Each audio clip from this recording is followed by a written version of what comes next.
La communication personnelle peut être définie comme le mécanisme par lequel l'ensemble de relations humaines il existe et se développe. Il ne s'agit pas uniquement d'avoir des relations avec autrui, mais comment les développer et surtout comment les réussir pour avoir une relation moyen et long terme. Ce mécanisme il inclut l'ensemble des symboles, de l'esprit avec les moyens et comment les transmettre dans l'espace et les maintenir dans le temps.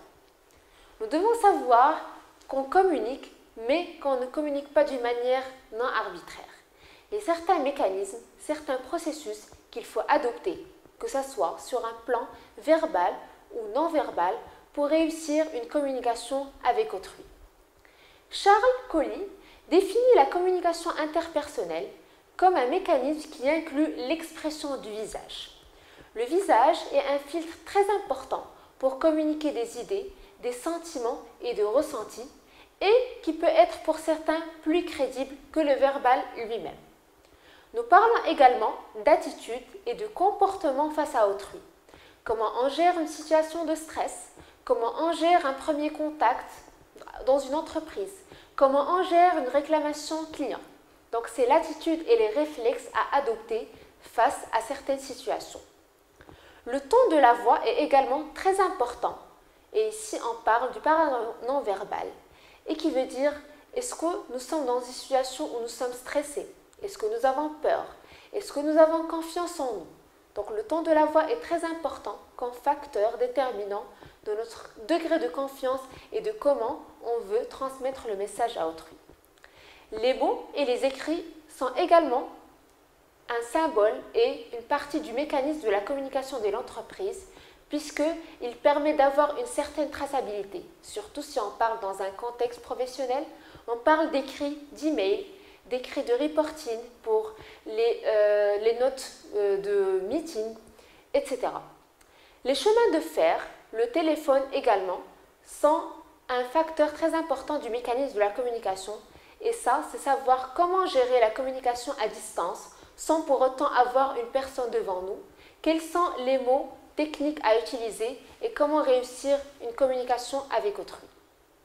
Donc on peut dire que la communication interpersonnelle est composée de plusieurs messages qui sont composés d'une manière verbale, ce qu'on a vu comme la voix, l'intonation et tout ce qui sort d'une manière verbale, et ce qui est non verbal, à savoir notre attitude, notre comportement, notre gestuelle. On pourrait dire également que la communication interpersonnelle est le rapport d'interaction qui s'établit lorsque les partenaires sont en présence. Donc déjà, pour qu'une communication interpersonnelle ait lieu, il faut au moins 2 ou plusieurs personnes. Nous sommes dans un contexte, nous échangeons au cours d'une idée, dans le cadre d'une idée, dans le cadre d'un débat, etc. Et donc une communication est née de la sorte. Ce rapport s'analyse en se basant sur 3 niveaux. Nous avons dans un premier lieu un niveau intrapsychique. Il s'agit des dimensions de la personnalité de chacun des protagonistes.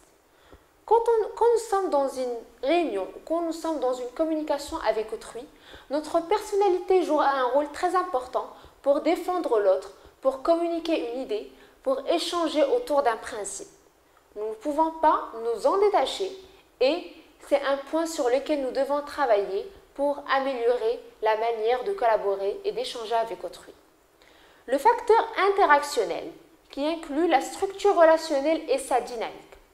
Il s'agit de savoir comment on va interagir avec l'autre personne, quelle est la structure à adopter, quel est le raisonnement à suivre. Et ces structures relationnelles permettent de créer des relations, que ce soit sur un plan personnel ou professionnel, pour avoir un débat et pour avoir une réunion constructive. Et par la suite, nous passons au volet social. Et ici, on parle du contexte culturel avec ses normes. Par exemple, si on mène une communication interpersonnelle au Maroc, ça sera différent si on est en Chine, si on est aux États-Unis ou si on est dans un autre pays du monde. Le contexte culturel est très important. Il impacte comment on fait comprendre nos idées, comment on se comporte avec les autres, quelle est la gestuelle à adapter, quel est le verbal et le non-verbal à utiliser. Nous parlons ici aussi des valeurs, des rituels dans lesquels ils se placent. C'est pour cela que quand nous sommes dans un contexte multiculturel, il est important de s'ouvrir sur d'autres cultures, sur comment les gens raisonnent et discutent ailleurs pour avoir une communication interpersonnelle plus réussie. Maintenant, nous allons passer aux bases de la communication interpersonnelle. Déjà, la première des choses qu'on peut dire, c'est la communication est un phénomène holistique. Holistique veut dire qu'elle fait intervenir le tout de l'homme. Quand moi je suis en train de discuter avec autrui, j'utilise mon background, mes expériences, mon passé, ma personnalité, mon éducation. C'est le tout du moi qui est cumulé pour faire en sorte que je communique avec autrui. Nous parlons ici également de l'importance de l'environnement et des interférences environnementales dans la communication. L'environnement et le contexte est très important. Certaines communications interpersonnelles connaissent un échec puisque l'environnement n'est pas favorable. D'autres personnes se trouvent dans une situation de stress ou de panique due à l'environnement. Donc, plus on connaît l'environnement, plus on est confiant et plus on est à l'aise dans le contexte où on évolue, mieux la communication interpersonnelle va être réussie. Également, l'école de Palo Alto avec Patterson Gregori depuis 1950 disent qu'on ne peut pas ne pas communiquer. Quand on parle, nous sommes en train de communiquer. Quand on est silencieux, on communique. Quand on fait un regard ou un geste, on communique. Donc que l'on se taise ou que l'on se parle, tout est communication. Autant bien la travailler, bien se connaître pour bien la réussir. Également, être mieux avec soi et les autres. Un meilleur se connaître soi-même et les uns les autres est toujours le gage d'une meilleure relation interpersonnelle.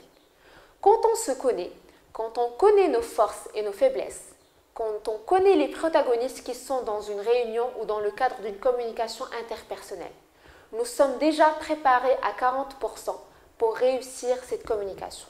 Donc bien travailler sur soi-même, bien connaître les autres pour mieux échanger. Ici, nous allons voir certaines bases de la communication interpersonnelle qui ont été étudiées et qui nous disent ce qui doit se faire et ce qui doit être évité. Commençons par le premier cas.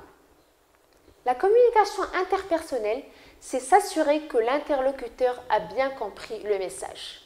Et non supposer que si un client ou un collègue a quelque chose à dire, il le dira. Quand nous sommes dans une communication, quand nous échangeons une idée et nous avançons un propos, il est impératif de s'intéresser à l'autre et s'intéresser s'il a bien compris le message. Par là, on pourrait reformuler par la suite, synthétiser ce qu'on vient de dire pour qu'il n'y ait pas des interprétations qui sont fausses ou erronées et des confusions de compréhension de messages. La communication interpersonnelle, c'est également ne pas porter de jugement immédiat sur les propos de son interlocuteur, mais insister pour en savoir davantage. Ce n'est pas trouver une solution rapide au problème de quelqu'un d'autre. Le jugement est facile à émettre. Quelqu'un pourrait communiquer autour d'un sujet, on pourrait facilement porter un jugement, peut-être il va être vrai ou faux, mais ça sera immédiat et rapide.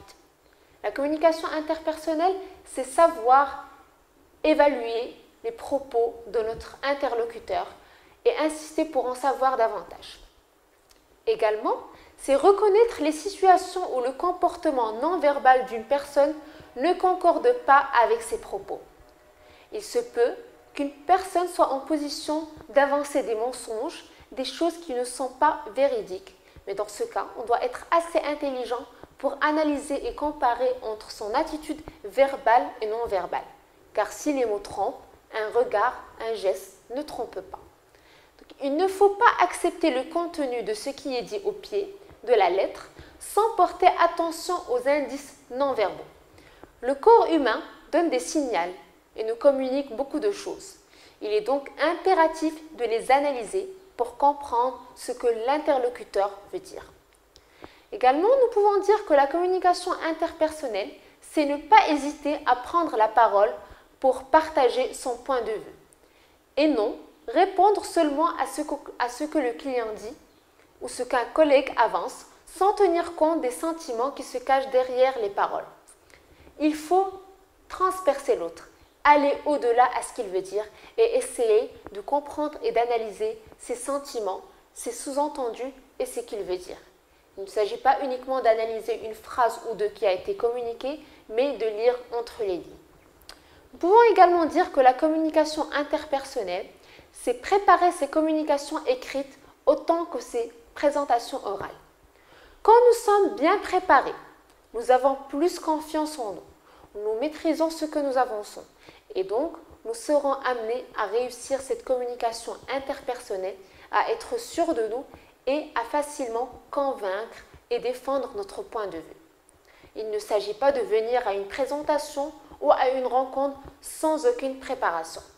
Là, si notre interlocuteur ou le protagoniste du débat est mieux préparé, il connaît bien son sujet, il va facilement convaincre l'audience et il va facilement gagner le pari. La communication interpersonnelle, c'est également comprendre suffisamment bien un client ou un collègue pour prévoir ses réactions et se préparer en conséquence. Quand nous travaillons dans un cadre avec certaines personnes, mieux les connaître, mieux les cerner, c'est mieux réussir des échanges avec eux. Nous sommes tous différents, chacun a sa manière de s'exprimer, de réagir face à certaines situations. Et ne pas connaître autrui pourrait mener à ce qu'on porte des jugements qui ne sont pas vrais et par conséquent à vivre un échec de communication interpersonnelle. Donc il ne faut pas faire face aux réactions possibles sans être préparé. Par conséquent, ne pas pouvoir répondre à la situation de manière efficace.